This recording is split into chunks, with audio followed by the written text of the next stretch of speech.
उसको हमें pre process करना पड़ता है। प्री प्रोसेस का मतलब ये है कि हमें अपने टेक्स्ट को थोड़ा सा छोटा करना पड़ता है, उसको उसमें से जो मीनिंगलेस चीज़ें होती हैं, जो यूजलेस चीज़ें होती हैं, उनको हटाना पड़ता है। क्योंकि अल्टीमेटली क्या होता है कि जो भी हमारा टेक्स्ट है वो नंबर्स में कन्वर्ट होता है। क्योंकि हम यहाँ पर जैसे हमें टेक्स्ट क्लासिफिकेशन करना है, तो टेक्स्ट क्लासिफिकेशन करने के लिए भी हमें क्या करना पड़ेगा, एक मॉडल बनाना पड़ेगा जिसे हम ट्रेंड करेंगे। और वो ट्रेन हम कैसे करेंगे, टेक्स्ट डेटा पे। तो मशीन जो है, मशीन कभी भी टेक्स्ट डेटा नहीं समझती है, वो नंबर समझती है।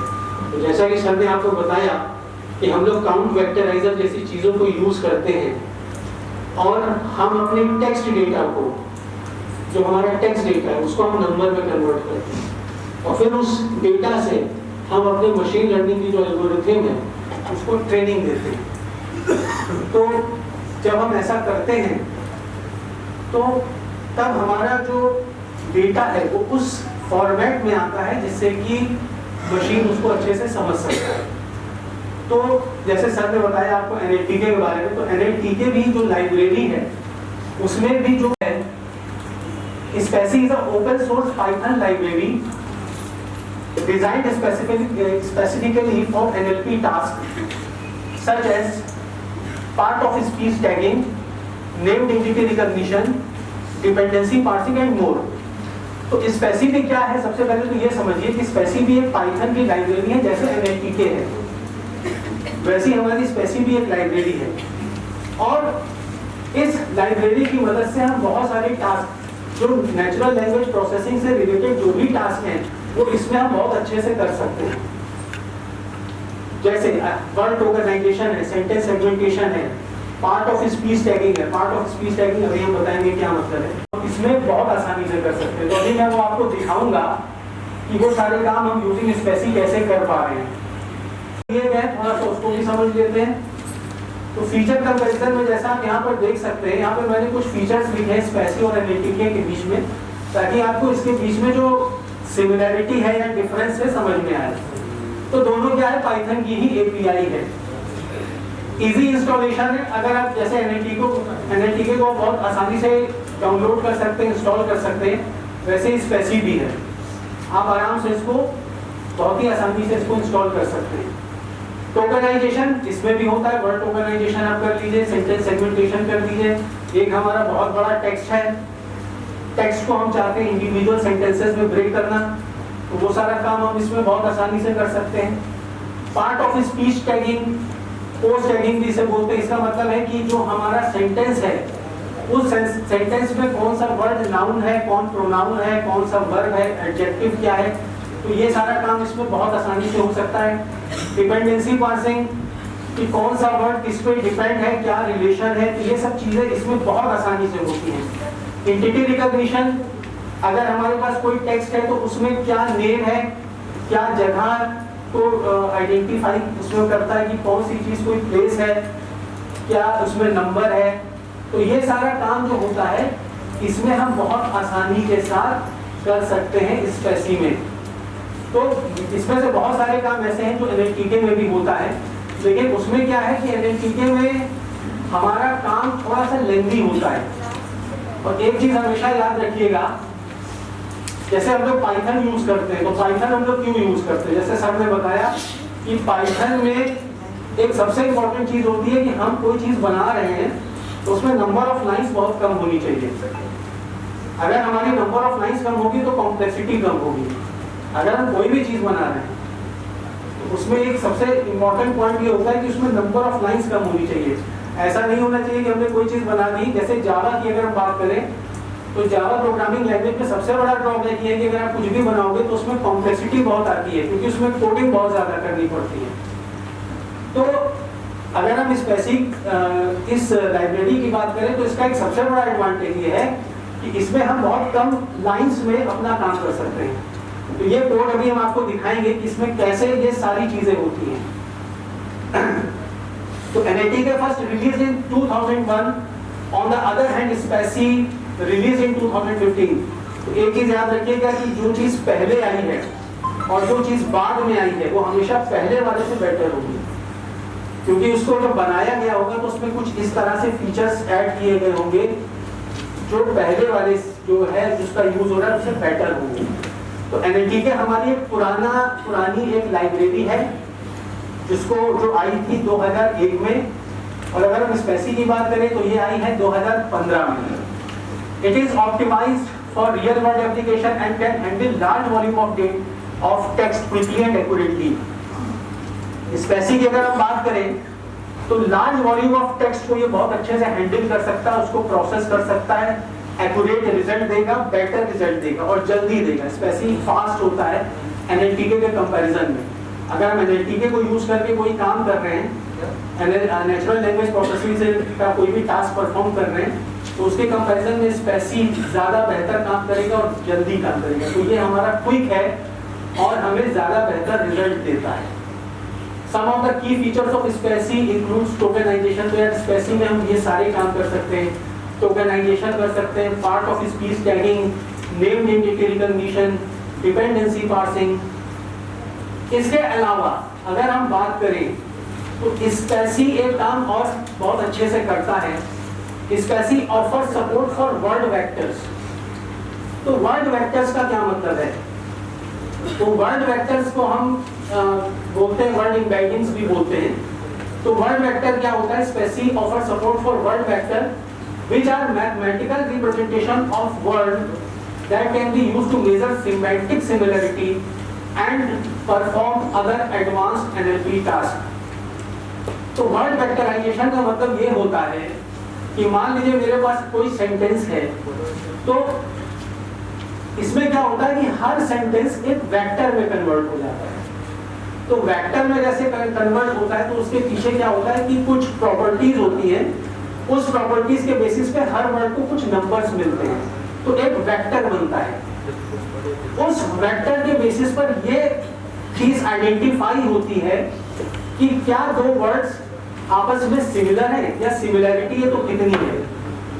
तो ये सब एनएलपी से रिलेटेड टास्क है। जैसे मान लीजिए मैं चाहता हूं कि मैं अपने किसी वर्ड को अपने सेंटेंस के हर वर्ड से मैच करूं और मैं जानूं कि किसकी इस वर्ड की सिमिलैरिटी किससे सबसे ज्यादा है।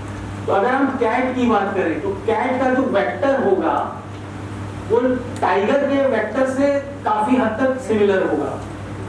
मेरी बात समझिएगा, हम आपको बता रहे हैं, तो फिर से मैं रिपीट कर देता हूं कि जो SPACY लाइब्रेरी है ये एनएलपी से रिलेटेड वो सारे टास्क परफॉर्म करती है जो जो एनएलपी के करता था वो SPACY भी करता है और बेहतर तरीके से करता है। कम नंबर ऑफ लाइंस हमें लिखनी पड़ती है, बहुत ज्यादा हमें कोडिंग नहीं करनी पड़ती। इसके अलावा इसका एक बेनिफिट और है, ये वर्ड वेक्टराइजेशन को सपोर्ट करता है SPACY। तो वर्ड वेक्टराइजेशन का एक मतलब ये है, अगर इसको बिल्कुल सरल भाषा में बताएं तो अगर मान लो मुझे कंपेयर करना है कि कौन से वर्ड्स आपस में सिमिलर हैं, तो उसके लिए क्या होता है, हर वर्ड का एक वेक्टर तैयार होता है, कुछ प्रॉपर्टीज होती हैं, उसके बेसिस पे उसको नंबर दिए जाते हैं और वो नंबर्स उन वेक्टर्स पे होते हैं। तो जैसे मान लीजिए एक कैट एक वर्ड है कैट, उसका जो वर्ड वेक्टर होगा वो कार के वर्ड वेक्टर से बहुत अलग होगा, क्योंकि जैसा अभी सर ने आपको बताया, आप लोगों की जो भी ट्रेनिंग हुई है उसमें आप लोगों को एक चीज समझ में आई होगी कि जो मशीन है वो कभी भी टेक्स्ट डेटा नहीं समझती है, कैटेगोरिकल डेटा से उसको कोई मतलब नहीं है, उसको नंबर्स चाहिए और उन नंबर्स के बेसिस पर वो डिसाइड करती है कि यार ये वर्ड इस वर्ड के सिमिलर है तो कितना सिमिलर है। तो एनएलपी से रिलेटेड जब हम टास्क परफॉर्म करते हैं तो ये उसमें एक ये चीज भी आती है वर्ड वेक्टराइजेशन। कभी कभी हमें ये मालूम करना पड़ता है कि यार हमारा ये जो वर्ड है ये इस पर्टिकुलर से कितना रिलेटेड है, या एक सेंटेंस है वो इस सेंटेंस से कितना रिलेटेड है, तो वहां पर हम ये सारा काम इसमें SPACY में बहुत इजीली कर सकते हैं। तो देखिए क्या लिखा है, word vector also called word embeddings are mathematical description of individual words such that words that appear frequently together in the language will have similar values. The word vector for lion will be closer in the value to cat. Lion का word vector close होगा cat से। तो हम अगर कभी comparison करेंगे तो हम ये with the help of word vector हम ये पता कर सकते हैं कि ये जो वर्ड है ये किन वर्ड्स के सिमिलर है। तो each word is represented in vector space. Each vector has 300 dimension, 300 different properties associated helpful while similarity matching. तो यार अगर मैं और आप में अगर कंपैरिजन हो तो हमारी और आप कुछ प्रॉपर्टीज के बेसिस पर अगर कंपैरिजन हो तो हम दोनों एक ही होंगे, लेकिन अगर मुझे कंपेयर किया जाए, एक पर्सन है, पर्सन वर्ड को कंपेयर किया जाए कार से, तो उसमें कोई सिमिलैरिटी नहीं होगी। उसका जो वर्ड वेक्टर में उसकी जो प्रॉपर्टीज हैं वो मैच ही नहीं करेंगी इससे। तो यहाँ पर एक वर्ड वेक्टराइजेशन का भी कॉन्सेप्ट होता है जो जिसके थ्रू हम ये काम बहुत आसानी से स्पेसी में कर सकते हैं, और इसके लिए हमें कोई लंबी चौड़ी कोडिंग नहीं करनी है। कोडिंग में अभी आपको दिखाऊंगा कि स्पेसी में हम किस तरह से काम करते हैं।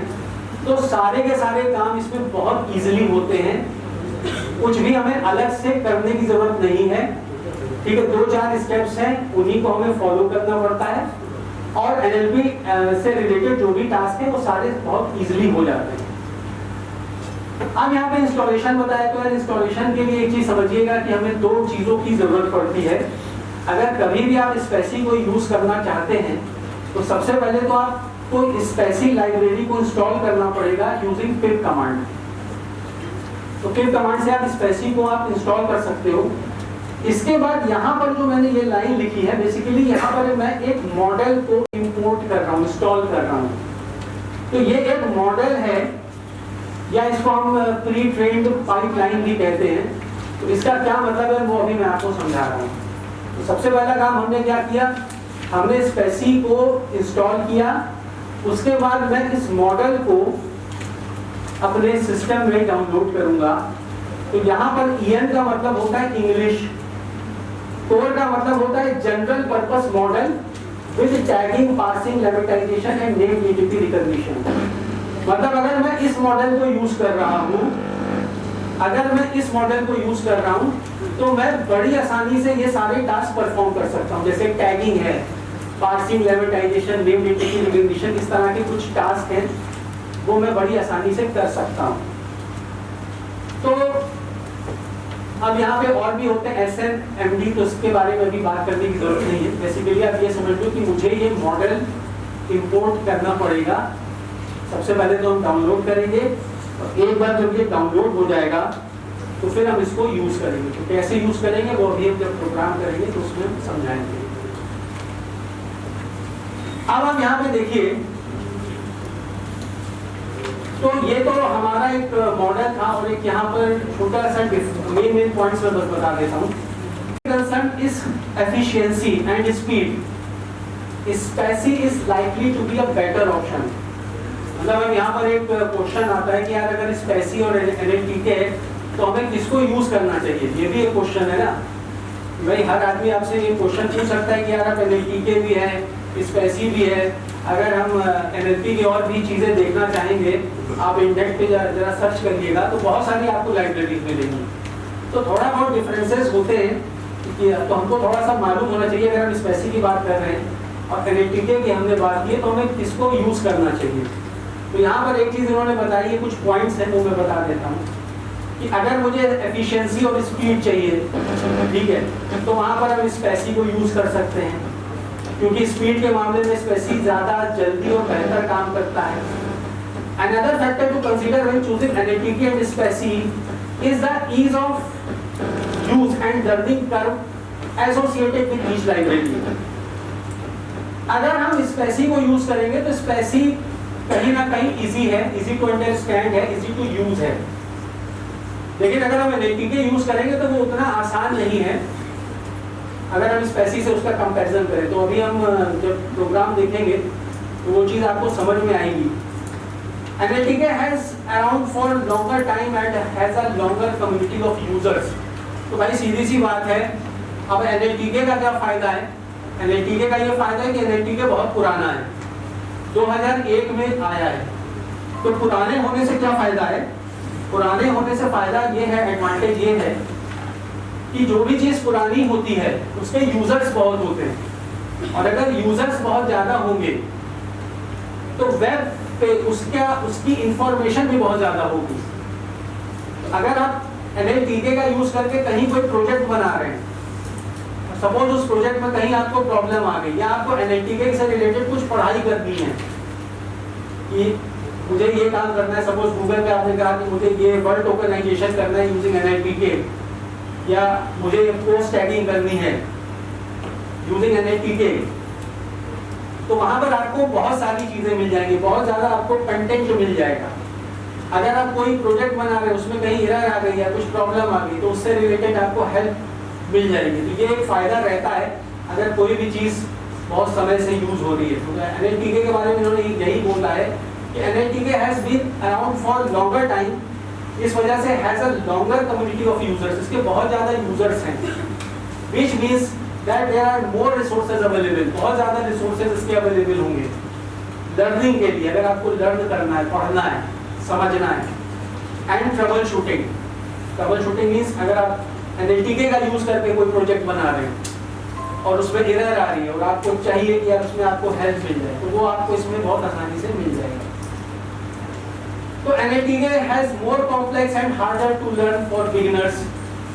तो अगर हम बिगिनर्स की बात करें तो यार अगर बिगिनर NLTK पढ़ेगा तो उसको ज़्यादा कॉम्प्लेक्स लगेगा, लर्न करने में, पढ़ने में थोड़ी सी दिक्कत आएगी, इतनी आसानी से वो चीज़ों को नहीं समझ पाएगा।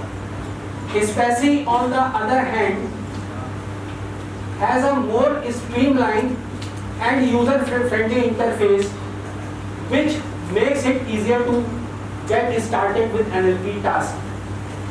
Its API is designed to be simple and consistent, allowing user to perform common NLP tasks with just few lines of code.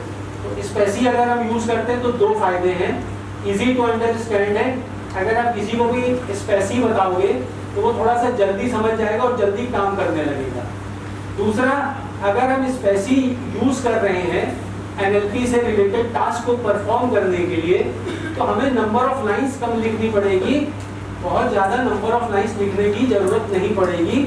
तो जैसा मैंने शुरुआत में भी आपको एक चीज़ बताई थी कि जितनी हमारी कोडिंग कम होगी हमारा प्रोग्राम उतना ही अच्छा बनेगा, उसमें कॉम्प्लेक्सिटी उतनी कम होगी। तो कॉम्प्लेक्सिटी भी एक बहुत बड़ा इश्यू होता है, ठीक है। तो हमारा जो भी हम बना रहे हैं NLP की अगर हम एप्लीकेशन बना रहे हैं तो वो कॉम्प्लेक्स, उसमें कॉम्प्लेक्सिटी बहुत कम होनी चाहिए। कल के दिन आप किसी कंपनी में मान लीजिए सपोज काम कर रहे हैं और आप जॉब छोड़ के चले गए, तो कोई नया बंदा आएगा, अब आपने NLP की एप्लीकेशन बना रखी है तो वो क्या करेगा, उस एप्लीकेशन को समझने में ही टाइम लगा देगा। लेकिन अगर आपने स्पेसी जैसी लाइब्रेरीज को यूज किया है तो आपका कोड कम छोटा होगा, कोड छोटा होगा तो इजी टू अंडरस्टैंड होगा, कॉम्प्लेक्सिटी रिड्यूस होगी। तो जावा एक प्रोग्रामिंग लैंग्वेज पहले चलती थी, अभी भी चलती है, अभी भी लोग यूज करते हैं, लेकिन उसका एक सबसे बड़ा ड्रॉबैक यही माना जाता है कि जावा में कोडिंग बहुत करनी पड़ती है और जहाँ कोडिंग लंबी हो जाती है वहाँ कॉम्प्लेक्सिटी आ जाती है। तो इंस्टॉलेशन इस तरह से इसमें आप करेंगे। तो अब यहाँ पर मैं आपको बताने जा रहा हूँ reading and processing text with spaCy. तो यहाँ पर देखिए प्रोसेसिंग ही सबसे इंपॉर्टेंट पार्ट है, प्रोसेसिंग ही जो होता है वो सबसे इंपॉर्टेंट पार्ट होता है। अगर प्रोसेसिंग सही नहीं है तो कभी भी आपका रिजल्ट सही नहीं आएगा। आप जो भी स्टूडेंट्स होते हैं वो नोट्स बनाते हैं, टीचर क्या करता है नोट्स बना के देता है। तो नोट्स क्यों बनाता है, तो इसीलिए तो बनाता है कि वो अच्छा कंटेंट आपको देगा तो आपकी लर्निंग अच्छी होगी। अगर आपका कंटेंट अच्छा नहीं है तो आपकी लर्निंग कभी भी अच्छी नहीं होगी। तो मशीन को भी तो लर्न करा रहे हैं ना, तो मशीन को भी तो हम सिखा रहे हैं, तो मशीन को हम सिखा कैसे रहे हैं, डेटा से सिखा रहे हैं। तो यहाँ पर हम क्या करेंगे, हम टेक्स्ट की प्री प्रोसेसिंग करेंगे स्पेसी को यूज करके। तो प्री प्रोसेसिंग में हम सीखेंगे, एक एक चीज हम बताएंगे कि कैसे होती है, क्या होती है। तो सबसे पहले एक चीज आप यहाँ पर समझिएगा, बहुत शॉर्ट में मैं आपको बता रहा हूँ। यहाँ पर हम एक काम करते हैं एंड स्पेसी को जब हम यूज करते हैं तो ये एक छोटा सा प्रोग्राम है। पहले मैं इस प्रोग्राम को आपको समझाऊंगा तो आपको खुद लगेगा कि हाँ यार स्पेसी में वर्किंग कितनी आसान है और हमें कुछ ज्यादा काम नहीं करना पड़ेगा। तो यहाँ पर हमने क्या किया, सबसे पहले जब आप कोड करेंगे तो जब आप कोडिंग करेंगे तो सबसे पहला काम क्या करना है, स्पेसी इंस्टॉल कर लेना है, एक मॉडल डाउनलोड कर लेना है। उसके बाद हम क्या करेंगे, उस मॉडल को देखिए, स्पेसी को सबसे पहले मैंने इंपोर्ट कर लिया, फिर मैं क्या कर रहा हूं, अपने मॉडल को मैं लोड कर रहा हूं, मेरा मॉडल लोड हो गया। अब मेरा ये टेक्स्ट है, अगर इस टेक्स्ट को आप देखें तो Apple is looking at buying UK startup for $1 billion, ये एक टेक्स्ट है, स्ट्रिंग है। मैंने जब इसके साथ NLP फंक्शन को कॉल किया तो यहाँ पर मेरा एक डॉक ऑब्जेक्ट बन गया। तो जैसे अभी सर ने बताया था ना कि ये ऑब्जेक्ट बेस्ड होता है, तो अभी इतना टाइम नहीं है कि मैं आपको थोड़ा सा बहुत डिटेल में ऑब्जेक्ट ओरिएंटेड प्रोग्रामिंग बताऊं, तो अभी आप इतना समझ लो कि ये ऑब्जेक्ट आपको रिटर्न करता है। तो यहाँ पर मेरा एक डॉक ऑब्जेक्ट बन गया। तो ये डॉक ऑब्जेक्ट में होता क्या है, तो बेसिकली बहुत सिंपल तरीके से बताऊंगा, आई होप आप सबको समझ में आ जाएगा। देखिए NLP फंक्शन के में जब मैंने टेक्स्ट पास किया तो यहाँ पर डॉक ऑब्जेक्ट बना। डॉक ऑब्जेक्ट में क्या होता है, टोकन्स होते हैं, लिंग्विस्टिक एनोटेशंस होते हैं। लिंग्विस्टिक एनोटेशंस का मतलब है जैसे कौन सा वर्ड नाउन है, वर्ब है, एडवर्ब है, बहुत सारी इंफॉर्मेशन होती है। रिलेशनशिप्स होती है, तो मतलब आप ये समझ लो कि डॉक ऑब्जेक्ट जो होता है उसमें बहुत सारी इंफॉर्मेशन होती है। हमारा सेंटेंस क्या हुआ, टोकन्स में डिवाइड हो गया, और लिंग्विस्टिक एनोटेशंस मतलब उस हर वर्ड की इंफॉर्मेशन, ये सब हमारा कहाँ है, इस डॉक ऑब्जेक्ट के अंदर है। तो अब हम यहाँ पर क्या करेंगे, एक छोटा सा प्रोग्राम मैं आपको पहले चलाकर दिखा देता हूँ। तो मैं उसको, इसके लिए मैं जुपिटर नोटबुक खोलने जा रहा हूँ। तो जुपिटर नोटबुक पे ही अगर आप लोग काम करेंगे तो ज़्यादा बेटर रहेगा, क्योंकि जुपिटर नोटबुक का एक सबसे बड़ा एडवांटेज यही है कि इसमें आप अलग अलग, मतलब एक साथ आप कोड ना करके अलग अलग कोड अलग कर लो। तो जैसे मैं अभी फिलहाल पेस्ट कर रहा हूँ, मैं अपनी कोडिंग यहाँ से उठा रहा हूँ।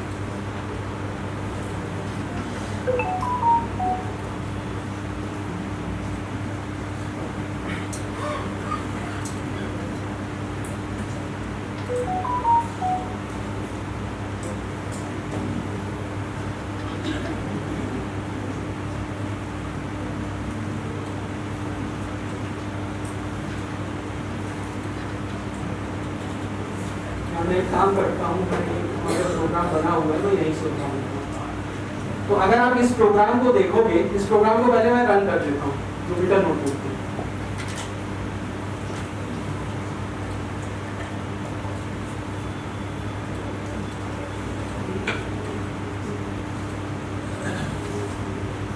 तो ये मेरा कोड है।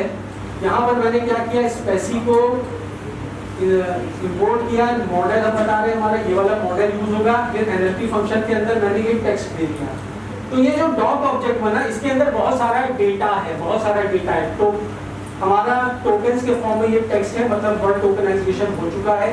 इसके अलावा NLP फंक्शन के अंदर अपना टेक्स्ट दे देते हो, तो ये क्या करता है, बिल्कुल सिंपल भाषा में बता रहा हूँ, एक ऑब्जेक्ट बनाता है डॉक। उसमें क्या होता है कि आपका जो टेक्स्ट है उस पर लेमेटाइजेशन, बहुत सारे NLP टास्क एक तरह से उस पर परफॉर्म हो चुके हैं और उसने एक डॉक ऑब्जेक्ट बना दिया उसमें है। तो अगर मान लो सपोज मुझे क्या करना है, मुझे टोकनाइजेशन करना है, तो जब मेरा ये डॉक ऑब्जेक्ट बन के तैयार हो गया है तो मैंने यहाँ पर एक लूप लगाया है। मैं क्या कह रहा हूँ कि इस डॉक ऑब्जेक्ट से एक एक टोकन निकालो और उसको यहाँ पर प्रिंट करो। तो जब मैं इसको चलाऊंगा तो देखो यहाँ पर मेरा काम हो चुका है। तो यहाँ पर मेरा टोकनाइजेशन देखिए हो चुका है, मतलब मुझे कुछ नहीं करना। अब मैं जितने भी काम करूंगा NLP से रिलेटेड सारे टास्क अभी आपको करके दिखाऊंगा, और उसमें मैंने कोई मेहनत नहीं की है। उसमें अगर मैं बात करूं तो उसमें कोई मैंने बहुत ज़्यादा मेहनत नहीं की है। तो सभी में मुझे यही काम करना है। सिर्फ NLP फंक्शन जो है, यहाँ पर आप अपना टेक्स्ट दे दो, आपका एक डॉक ऑब्जेक्ट बन जाएगा। हमने कहा कि इस ऑब्जेक्ट से एक एक टोकन निकालो, तो ये फॉर लूप है। अब भाई ये मालूम है कि लूप वगैरह हम लोग जानते हैं नहीं। तो यहाँ पर हम क्या कर रहे हैं, ये एक लूप है। तो ये लूप तब तक चलेगा जब तक इस डॉक में टोकन्स उसको मिलते रहेंगे। तो ये एक एक टोकन निकालेगा, यहाँ डालेगा और वो टोकन का टेक्स्ट प्रिंट हो जाएगा। तो यहाँ पर अगर आप देखो तो हमारा टोकनाइजेशन वाला काम यहाँ पर हो चुका है। अब हमारे मॉडल को, English model knows $1 is a currency. अगर आप देखो तो यहाँ पे $1 लिखा है, तो उसने क्या किया, जो हमारा मॉडल है उसको मालूम है कि डॉलर इंग्लिश की करेंसी होती है, तो उसने डॉलर अलग कर दिया, 1 अलग कर दिया। तो उसको ये सब चीजें मालूम है, उस हिसाब से उसने वर्ड टोकनाइजेशन वाला काम हमारा परफॉर्म कर दिया। तो जो हम NLTK में कर रहे थे वर्ड अंडरस्कोर टोकनाइज फंक्शन को यूज करके, तो यहाँ पर हमें वो सब काम नहीं करना है। तो इस तरह से हमारा टोकनाइजेशन वाला काम यहाँ पर हो गया। अब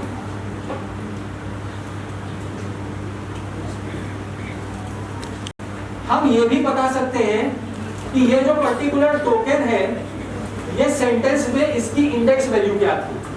देखिए ये स्पेसी का फायदा है, NLTK में ये सब चीजें आप ऐसे इतना इजीली नहीं कर सकते हो, लेकिन यहाँ पर क्या है, स्पेसी आपको ये एडवांटेज दे रहा है। अब यहाँ पर हम एक स्टेप और आगे बढ़ते हैं। तो यहाँ पर हम क्या कर रहे हैं, इस वाले टेक्स्ट को भी एक बार रन करके दिखाता हूँ।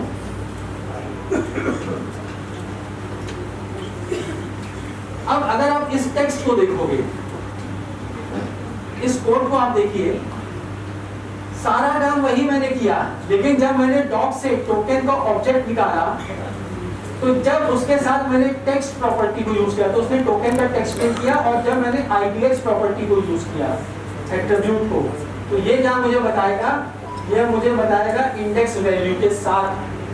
मतलब उसने क्या किया, उसने टोकनाइजेशन तो करके आपको अलग अलग वर्ड्स दे दिए, उसके बाद वो आपको ये भी बता रहा है कि ये जो वर्ड है एप्पल, वो 0 इंडेक्स पे, तो देखो इसकी इंडेक्स वैल्यू क्या है, 0।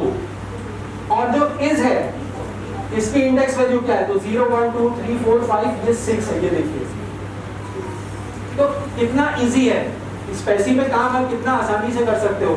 स्पेसी को यूज करके आप, अगर आपको नेचुरल लैंग्वेज प्रोसेसिंग पे काम करना है, मतलब इससे रिलेटेड कोई भी आपको एप्लीकेशन बनानी है, तो उसके लिए आप स्पेसी को भी यूज कर सकते हैं, और इसमें कोई बहुत ज्यादा कोड करने की जरूरत नहीं है, बस थोड़ी चीजें बस आपको समझनी है।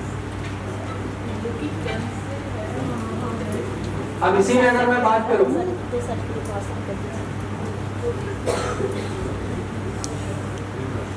अब यहाँ पर मैं सेंटेंस सेगमेंटेशन कर रहा हूँ। देखिए सेंटेंस सभी काम बार बार मैं रिपीट कर रहा हूँ। स्पेसी लाइब्रेरी इंपोर्ट करी, मॉडल लोड किया, NLP के अंदर मैंने जो मेरा अबाउट टेक्स्ट है, अबाउट टेक्स्ट वेरिएबल के अंदर मेरा टेक्स्ट है। टेक्स्ट क्या है, Ram is a good boy, full stop, he loves to play, he is sleeping. मान लो एक ऐसा टेक्स्ट है जिसमें हमारे 3 सेंटेंसेस हैं। तो मैंने क्या किया, जो मेरा डॉक ऑब्जेक्ट बना, तो ये मेरा जो डॉक ऑब्जेक्ट बना, इसके साथ मैंने किस एट्रिब्यूट को यूज किया, सेट्स। मुझे कुछ नहीं करना, बस मुझे ये प्रॉपर्टीज के बारे में मालूम होना चाहिए।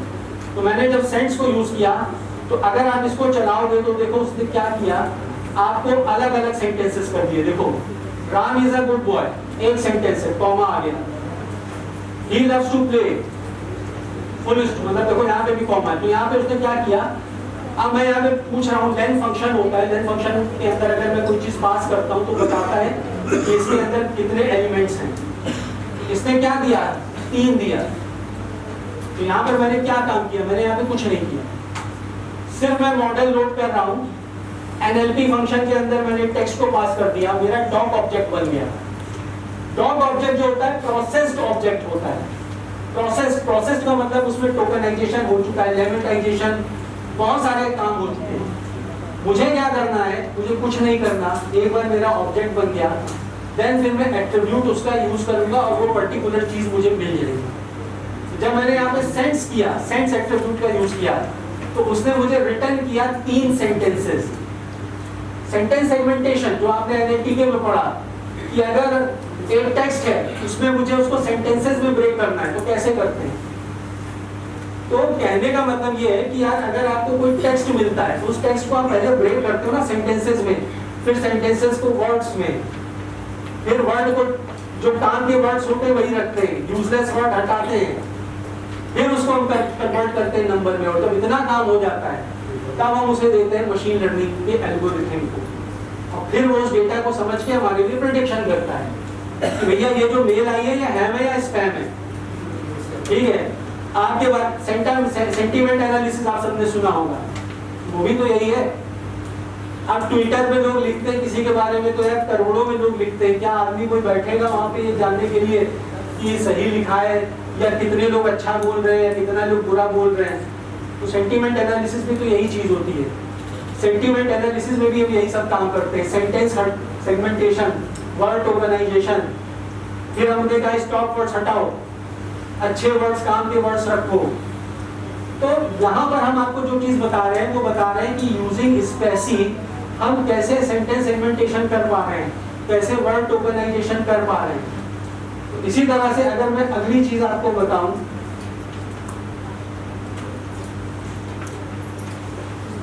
स्टॉप वर्ड्स के बारे में भी आपको सर ने बताया था कि स्टॉप वर्ड्स क्या होते हैं, यूजलेस वर्ड्स होते हैं। अगर आपके पास टेक्स्ट आया तो मैंने क्या किया, सेंटेंस सेगमेंटेशन किया कि भैया इस टेक्स्ट में कितने सेंटेंस है, 5 सेंटेंस है। हर सेंटेंस को इंडिविजुअल वर्ड्स में तोड़ो, अलग अलग वर्ड्स बन गए। अब हम क्या करेंगे, अब हमें क्या करना है, अपने सेंटेंस को छोटा करना है। तो छोटा कैसे करेंगे, तो उसमें से हम ऐसी चीजों को हटाएंगे जो यूजलेस है। तो जैसे स्टॉप वर्ड्स क्या होते हैं, इंग्लिश में जो स्टॉप वर्ड्स होते हैं वो यूजलेस वर्ड्स होते हैं, वो मीनिंग नहीं बनाते। मैंने कहा Ramesh is a good boy, तो मैं ऐसे भी तो बोल सकता हूँ रमेश गुड बॉय। इज आ की क्या जरूरत है, कोई भी मशीन समझ जाएगी। मैंने कहा Ramesh is a good boy, या मैं बोलूं रमेश गुड बॉय, इज आ की क्या जरूरत है। तो हमें क्या करना होता है, हमें अपने सेंटेंसेस में से टेक्स्ट को सेंटेंसेस में तोड़ा, सेंटेंसेस को इंडिविजुअल वर्ड्स में तोड़ा। फिर मैंने देखा कि यार इस सेंटेंस में इतने जो वर्ड्स हैं, इसमें से कौन से वर्ड्स काम के हैं, उन्हीं को रखो और यूजलेस वर्ड्स हटा दो। तो उसमें से एक वर्ड होता है स्टॉप वर्ड्स। तो स्टॉप वर्ड्स को मुझे कैसे हटाना है, देखिए जब मैं डॉक में से एक एक टोकन निकाल रहा हूं, मेरा डॉक्यूमेंट का ऑब्जेक्ट बना, तो जब मैं डॉक के ऑब्जेक्ट से एक एक टोकन निकाल रहा हूं तो उसकी एक प्रॉपर्टी होती है, एट्रिब्यूट होता है is stop, is underscore stop. तो जब मैं इसको रन करूंगा, अभी मैं इसको यहां से कॉपी कर लेता हूं और मैं इसको अपने जुपिटर नोटबुक पे जाके रन करता हूं। तो यहां पर अगर आप देखोगे तो इसने आपका काम बहुत आसानी से कर दिया। तो ये बता रहे हैं कि एक्चुअल फॉल्स, मतलब फॉल्स का मतलब ये स्टॉप वर्ड्स में नहीं आता, इज स्टॉप वर्ड है। Looking false, looking stop word नहीं है, एट स्टॉप वर्ड है, एट के साथ टू लगा है। तो हमें कितनी आसानी से ये पता चल गया कि ये जो सेंटेंस है इसमें कहां-कहां स्टॉप वर्ड्स है। हमको कुछ मेहनत नहीं करनी पड़ी, हमें कुछ अलग से स्टॉप वर्ड्स के लिए कुछ नहीं यूज करना पड़ा। हमारा डॉक्यूमेंट का ऑब्जेक्ट बन चुका है और हमने क्या किया, उस ऑब्जेक्ट से डॉक का जो ऑब्जेक्ट है, जो डॉक है, उसमें से एक एक टोकन निकाला और फिर मैंने उसके साथ जो भी मुझे काम करना है वो एट्रिब्यूट यूज किया और वो काम मेरे में हो गया। तो यहाँ पर इज अंडरस्कोर स्टॉप क्या है, एट्रिब्यूट है टोकन का। तो यहाँ पर जब मैंने सिर्फ इतना किया, देखिए मुझे पता चल गया कि यार मेरे इस सेंटेंस में कौन कौन से स्टॉप वर्ड्स हैं। तो इसमें काम करना बहुत आसान है, ठीक है। आधे घंटे 1 घंटे के जो लेक्चर होता है उसमें आपको एक ओवरव्यू पता चल सकता है कि हाँ हम इसमें कैसे चीजों को कर पा रहे हैं, ठीक है। लेकिन अगर आप इसमें और थोड़ा सा कोशिश करेंगे, चीजें पढ़ेंगे तो आपको आसानी से समझ में आएगा। और इसमें कोई ऐसा नहीं है कि अगर आपको नेचुरल लैंग्वेज प्रोसेसिंग करनी है तो कोई ये बहुत टफ है। थोड़ी बहुत मैं मानता हूँ, थोड़ी बहुत प्रोग्रामिंग की नॉलेज तो इसमें होनी चाहिए, थोड़ा बहुत आइडिया होना चाहिए, बहुत ज़्यादा की जरूरत नहीं है। क्योंकि इसमें मेन काम हमारा टेक्स्ट की प्रोसेसिंग है कि हमारे टेक्स्ट को की क्वालिटी अच्छी करो। हमारा डेटा की क्वालिटी जितनी अच्छी होगी हमारा मशीन उतना ही अच्छा लर्न करेगा। तो एनएलपी में हम क्या कर रहे हैं, हम ये जो चीज़ें कर रहे हैं, स्टॉप वर्ड्स आइडेंटिफाई कर रहे हैं, तो हम उन स्टॉप वर्ड्स को हटाएंगे, हमारा सेंटेंस छोटा होगा। तो जितना छोटा होगा उसमें उतनी मीनिंगफुल चीज़ें रहेंगी। इसी तरह से यहाँ पर आप देखिए पंक्चुएशन सिंबल्स। अब अगर कोई टेक्स्ट है उसमें कुछ सिंबल्स वगैरह हैं, तो सिंबल्स भी देखिए, जब हमें रॉ डेटा मिलता है तो उसमें बहुत तरह का डेटा होता है। सिंबल्स भी होते हैं, कॉमा हो सकता है, फुल स्टॉप हो सकता है, एट द रेट हो सकता है, हैश हो सकता है। तो ये भी तो चीजें मीनिंगलेस हैं, ये कोई मीनिंगफुल है क्या? तो हम क्या करते हैं, जब टेक्स्ट की प्री प्रोसेसिंग करते हैं तो जब हमने क्या बताया कि टेक्स्ट को हमें छोटा करना है, तो छोटा करने के लिए हम क्या करेंगे, हमें ये भी तो मालूम होना चाहिए कि उसमें पंक्चुएशन सिंबल्स कहाँ कहाँ पर है। तो यहाँ पर देखिए हमने सब में हम एक ही काम कर रहे हैं। एक बार हमारा डॉक्यूमेंट का ऑब्जेक्ट बन गया, फिर हम उसका एक एक टोकन को निकाल रहे हैं और उसके साथ अलग अलग एट्रीब्यूट्स को यूज करके अपना काम करा ले रहे हैं। तो अगर मैंने टोकन के साथ इस अंडरस्कोर पंक्ट इस एट्रीब्यूट को यूज किया तो वो मुझे क्या बताएगा, हर वर्ड के बारे में बताएगा कि इस वर्ड में कहाँ कहाँ कौन कौन से पंक्चुएशन सिंबल्स हैं, कौन कौन से जो वर्ड्स हैं वो पंक्चुएशन सिंबल्स हैं, वर्ड नहीं है, टेक्स्ट नहीं है। तो यहाँ पर देखिए इससे हम क्या कर पाएंगे, अगर हमें पता चल पा रहा है, अगर हमें ये पता चल पा रहा है कि इस जो है वो सिंबल नहीं है लेकिन कॉमा जो है वो सिंबल है, तो हम उसको बड़ी आसानी से रिमूव कर सकते हैं। तो रिमूव करने से क्या फायदा होगा, रिमूव करने से फायदा ये होगा कि हमारा टेक्स्ट छोटा होगा। हमारा अल्टीमेट गोल क्या है, हमारा अल्टीमेट गोल ये है कि जो हमारा टेक्स्ट है वो छोटा हो जाए, मीनिंगफुल चीजें उसमें रहें, ताकि जब मैं उस पर काउंट वेक्टराइजर जैसी चीजें परफॉर्म करके उसे नंबर के फॉर्म में लेकर आऊं तो वो चीज हम मशीन को जब दें तो मशीन उसको अच्छे से अंडरस्टैंड कर सके, उस पर काम कर सके। तो यहाँ पर हम वही सारी चीजें बता रहे हैं। जैसे यहाँ पर एक चीज आती है लेमेटाइजेशन, जो सर ने आपको बताया, तो यहाँ पर हमें कुछ नहीं करना, हमने क्या कर रहे हैं, अब आप इस कोड को देखेंगे तो आपको समझ में आ गया होगा। तो यहाँ पर हम कुछ नहीं, सिर्फ लेमा अंडरस्कोर एट्रीब्यूट होता है, हम उसको यूज कर रहे हैं। तो जो हम लेमा अंडरस्कोर या एंजॉय और एंजॉयमेंट दोनों है, तो जब आप काउंट वेक्टर, जब आप इसमें दिक्कत ये होगी, जब आप नंबर में कन्वर्ट करोगे ना तो एंजॉय को एक अलग नंबर मिल जाएगा, एंजॉयमेंट को अलग नंबर मिल जाएगा, जबकि दोनों एक ही चीज है। तो हम लेमेटाइज स्कैनिंग ये सब क्यों करते हैं कि सब वर्ड्स, मतलब हमारे सेंटेंस में कोई ऐसा वर्ड ना हो जिसमें एफिक्सेस का यूज हो, वरना क्या होगा, अगर हम लेमेटाइजेशन अगर कर रहे हैं, अच्छा इसी आप सेंटेंस को देखो, अगर आप इसी सेंटेंस को देखो, इसमें मैंने बाइंग लिखा है और इसी सेंटेंस में अगर कहीं बाई लिखा होता है तो जानते हो, अगर मैं लेमेटाइजेशन परफॉर्म नहीं करता तो जब नंबर में कन्वर्जन की बात आती तो वो बाइंग और बाई दोनों का नंबर अलग अलग दे देता। तो हम इसीलिए हम लेमेटाइजेशन परफॉर्म करते हैं कि यार हमारा जितने भी सेंटेंस में वर्ड्स हैं वो रूट वर्ड में आ जाए, ताकि जब हम उसको नंबर के फॉर्म में कन्वर्ट करें तो बाइंग है और बाई है, हमने लेमेटाइजेशन परफॉर्म किया, दोनों बाई हो गए। अब जब नंबर दिया जाएगा, जब नंबर में कन्वर्ट करेंगे तो अलग अलग नंबर नहीं मिलेगा क्योंकि दोनों बाई है। तो इसलिए हम लेमेटाइजेशन परफॉर्म करते हैं। यही हमारे नेचुरल लैंग्वेज प्रोसेसिंग में हमेशा एक चीज याद रखिएगा, प्री प्रोसेसिंग बहुत इंपॉर्टेंट चीज होती है। काम तो आपको कोई भी अगर आपके बारे में किसी ने कुछ लिखा, लोग फीडबैक देते हैं ना, तो वो फीडबैक कैसा है, अब 100 लोग फीडबैक दे रहे हैं या 10,000 लोग एक साथ फीडबैक दे रहे हैं, तो हमें क्या करना है, वहां पे हमें एक मॉडल ही लगाना है और वो मॉडल ये बताएगा कि ये जो फीडबैक दिया गया वो अच्छा है कि बुरा है, आपके बारे में लोग अच्छा बोल रहे हैं या बुरा बोल रहे हैं। तो वो सब काम करने से पहले आपको सबसे पहला काम यही सब करना है, आपको अपने टेक्स्ट की प्री प्रोसेसिंग करनी है। अब इसमें एक चीज यहाँ पर इन्होंने बताई है, वो भी मैं आपको बता देता हूँ, ज्यादा टाइम नहीं, छोटा सा है, नेम एंटिटी रिकॉग्निशन। अगर मान लो मुझे अपने सेंटेंस पे ये जानना है कि यार कौन सी एंटिटीज, मतलब कौन कौन सी सेंटेंस में एंटिटीज है, कंट्री क्या है, सिटी कौन, अगर मतलब कौन कौन सी एंटिटीज है, अगर मुझे ये जानना है तो उसके इस चीज को बोलते हैं नेम एंटिटी रिकॉग्निशन। तो इसको क्या बोलते हैं, नेम एंटिटी रिकॉग्निशन। तो यहाँ पर हम नेम एंटिटी रिकॉग्निशन बहुत आसानी से कर सकते हैं, बातें मत करिए।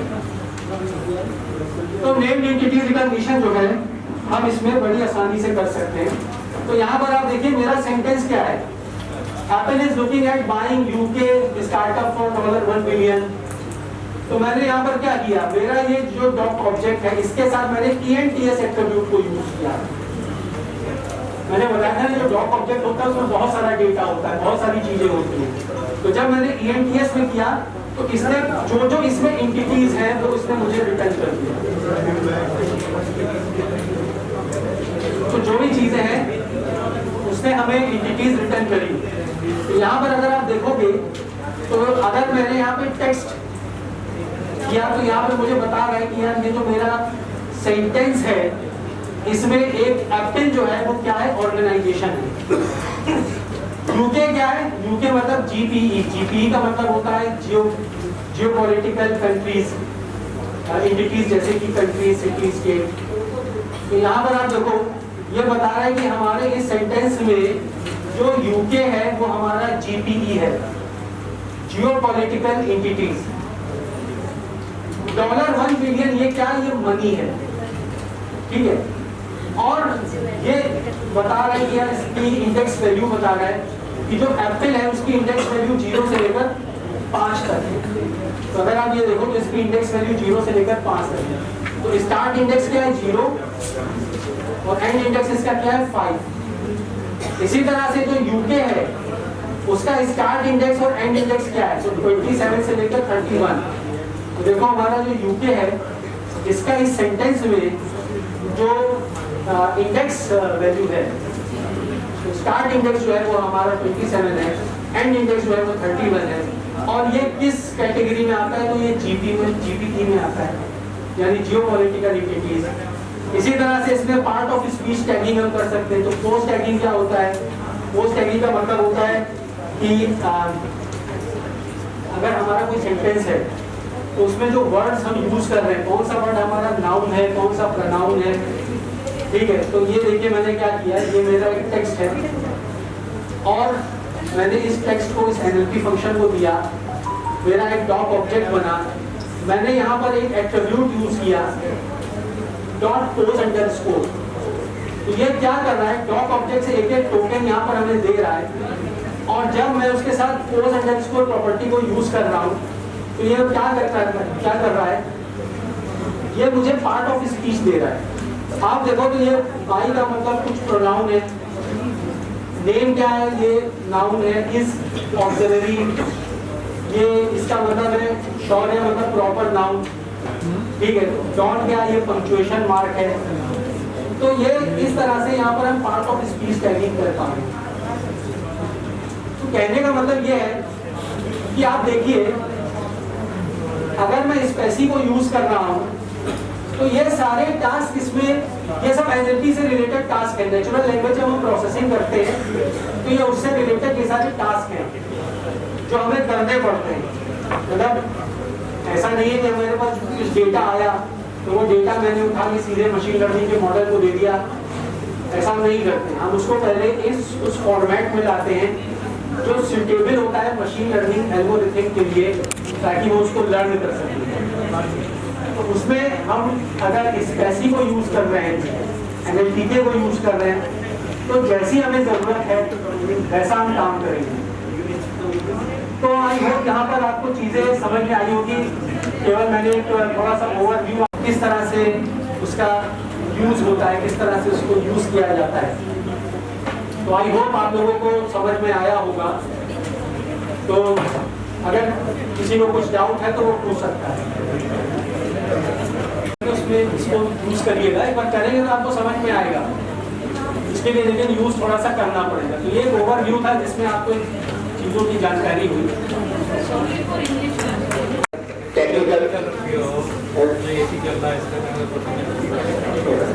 तो एक वर्कशॉप अभी दिख रहा था और एक और वर्कशॉप में भी डाटा विजुअलाइजेशन पे होनी है। तो अगर आप फीडबैक में कुछ ऐसा सजेशन दे सकते हैं तो जरूर दें जिसको हम आने वाली वर्कशॉप में सही कर पाए, ठीक है, तो पॉसिबल हो हम लोगों के लिए। और साथ ही साथ अब आप लोग फ्री हैं, आपके मन में जो भी डाउट है आपकी वर्कशॉप से रिलेटेड, जो भी अपने डाटा एनालिसिस वाला पार्ट, मशीन लर्निंग, AI वाला पार्ट क्या था उसके रिलेटेड जो भी अगर आपको डाउट है आप डिस्कस कर सकते हैं। अभी नाम लिख लीजिएगा, पिछली बार वालों ने नाम ही नहीं लिखे फीडबैक पर चली गई। The whole credit for today's workshop goes to Relay. Just requested him, Mr.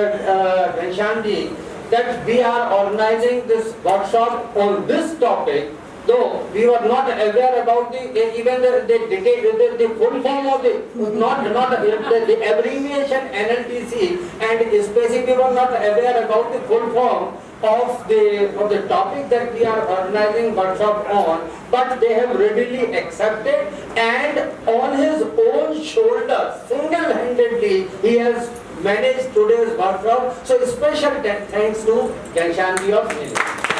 Thank you. And also from GATES, on behalf of GATES to Mr. Ghanshyam Singh, because जो भी 5 days का ट्रेनिंग प्रोग्राम का half जो है sir की मेहनत है, 3 days was for computer training, so we really are thankful to him.